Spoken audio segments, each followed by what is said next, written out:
I didn't produce more than 300 TikTok videos on the world's faiths under the umbrella of one God to stop there. The whole point of using my head, heart, soul, navel, genitals, and anus to learn how to pray was to develop my persona. With an honest, sincere, and authentic persona, I could face myself in the mirror as well as face the world. I'm not going to be here forever.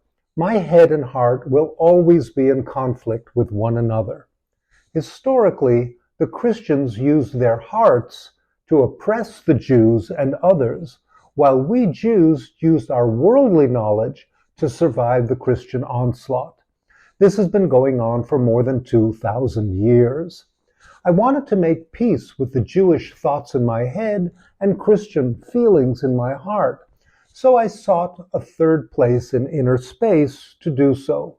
My thoughts are logical, my feelings are rational, but I couldn't always behave logically and rationally.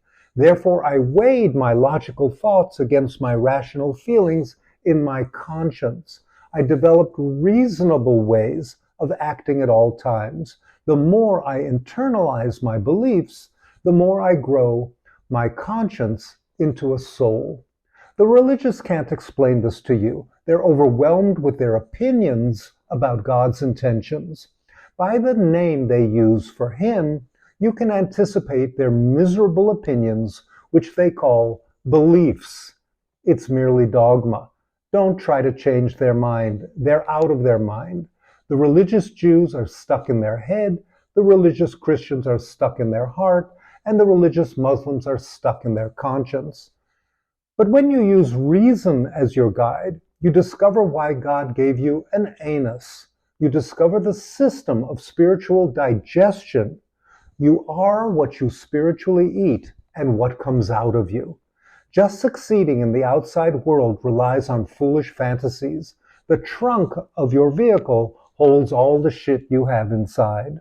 Developing my persona didn't make everyone like me, but it did make me like me. It settled the conflict between my head and heart by developing my soul. My persona made contemplation of my reason for being fascinating and mysterious.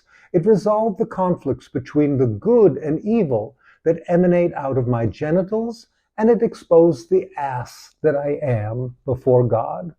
Good thoughts? I'll tell you more about me tomorrow.